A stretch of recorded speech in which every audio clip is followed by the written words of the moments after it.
Hi, boys and girls. We are beginning our new literature book this week. So we will be reading Mike Mulligan and his steam shovel. But before we get started on this reading in this unit, we're going to go over just some of the materials that you're going to need and want to be familiar with, and we'll dive into words that we will see throughout the first portion of this book, and we'll go over our sight words. So the first thing I want you to be familiar with is this packet. This packet is going to have all of your Mike Mulligan worksheets and things that you may need for the next 2 weeks. We're going to read the book in just this first week. The following week, we are going to be reading other books by the same author. So today, we're not going to give a little history of the author, Virginia Lee Burton, because we're going to talk more about her next week. But be familiar with who she is. And if you'd like to read a little bit about her childhood right here on the front cover of your Mike Mulligan packet, you may. So let's get started with some words that I would like for you to be familiar with.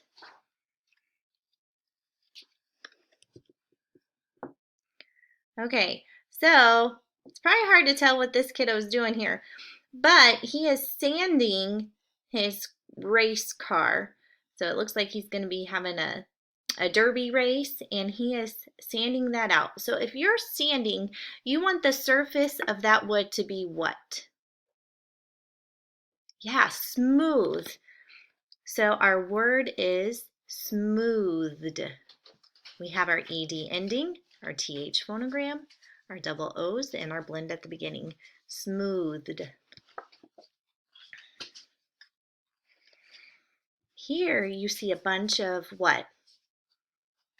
Not cars. They are cars. But what's another word for cars? A bigger word. Automobiles. Good. Automobiles. And here the I is actually saying the E sound. So without it being plural, if we had automobile, it's really an odd job E word because the I is saying it's I-I-E. It's third sound with your silent E at the end. So automobiles, odd job E.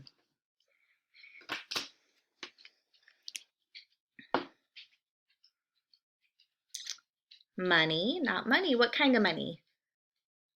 $100.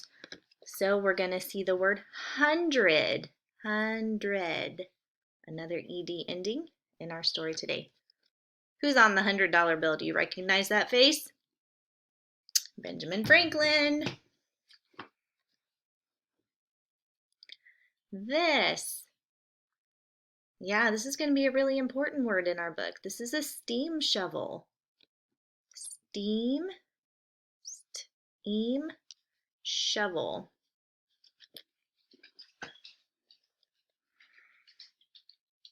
What is this body of water right here called?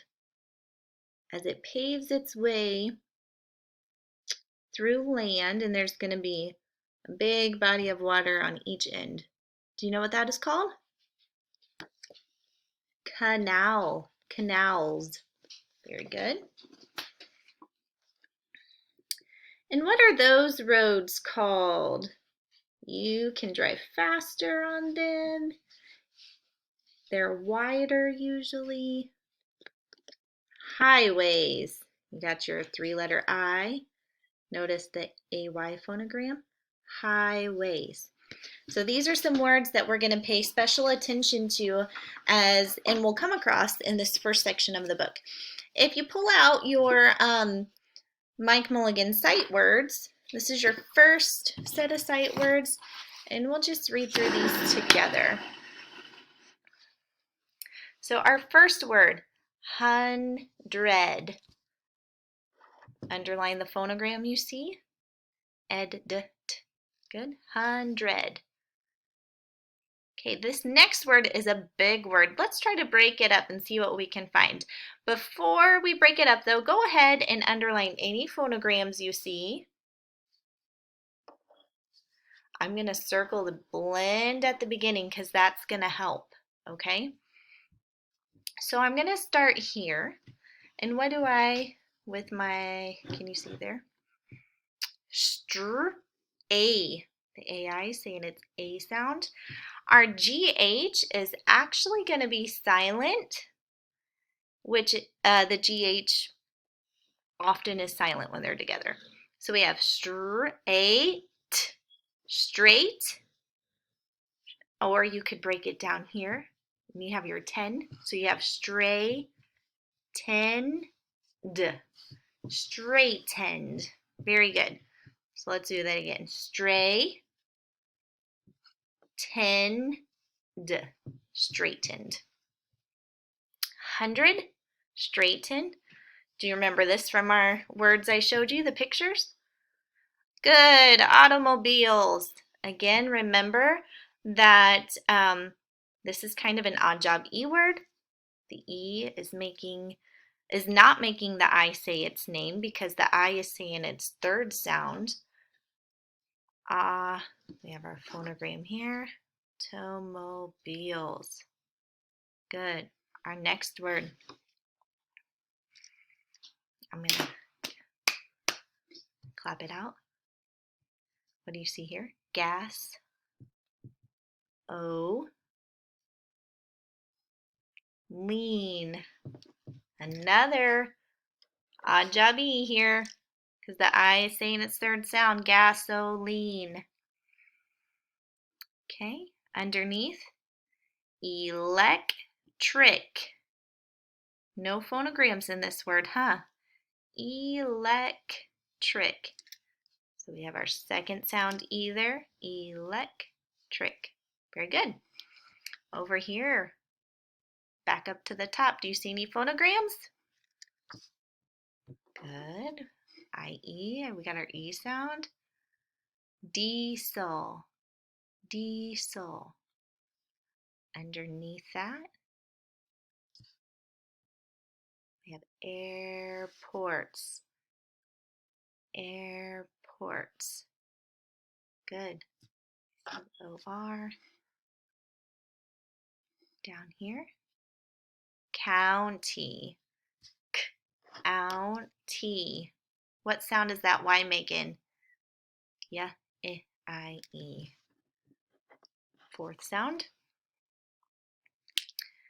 Below that, deciding. Deciding. Okay. D. What sound is the C making? Second sound. Decide. Now, if we didn't have our ending here, we'd have the word decide and it would end with an E. And the E would make the I say its name, right? But when we add the ending, we take away the E because the I is going to fill that job. Deciding. So we'll put our 3 up there for the I. And below we have telegraph. I see the PH. Telegraph. Got a blend in the middle. Very good. Those are the words, your sight words for this week. So practice those. Go ahead and mark them. And we will be finding those in our reading today. So I got our book, and let's begin. Mike Mulligan and His Steam Shovel by Virginia Lee Burton. Page 3. Mike Mulligan had a steam shovel, a beautiful red steam shovel. Her name was Mary Ann. Mike Mulligan was very proud of Mary Ann. He always said that she could dig as much in a day as 100 men could dig in a week, but he had never been quite sure that this was true. What do you notice about the steam shovel? She's got a face, doesn't she? We call that personification. When an object takes on a personal human type characteristic. So we'll see personification happening in this book. Mike Mulligan and Mary Ann had been digging together for years and years. Mike Mulligan took such good care of Mary Ann that she never grew old. It was Mike Mulligan and Mary Ann and some others who dug the great canals for the big boats to sail through. So you see here, she's starting on one end as she's digging through the land to make a little canal. Over here, she's come all the way through. It was Mike Mulligan and Mary Ann and some others who cut through the high mountains so that trains could go through. Digging through again. It was Mike Mulligan and Mary Ann and some others who lowered the hills and straightened the curves to make the long highways for the automobiles. There she is, hard at work. And it was Mike Mulligan and Mary Ann and some others who smoothed out the ground and filled in the holes to make the landing fields for the airplanes. And that is where we're going to stop. So what is a steam shovel, do you think? I wonder how a steam shovel works. We'll talk about that more tomorrow. But if you want to look up steam shovel, give it a search and see what you can find out. I'm going to enjoy this book and I hope you will too. Talk to you soon. Oh wait, before you go, go back to page 3 and read this to somebody in your family. All right, see you soon.